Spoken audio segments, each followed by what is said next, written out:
Hi, my name is Islam. Since 3 years, I was facing hair fall. Then I came to know about new roots from my friend, and then I came to the clinic. The doctor examined me, and they told me that I need to go for a hair transplantation. The experience was really good. On the day of surgery, it was really a great experience.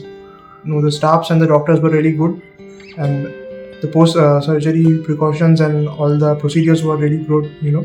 Initially, I was a bit skeptical about the result, but when the result came after 4 months, I was really satisfied. The density is really good after the 4 months, and it's really speechless.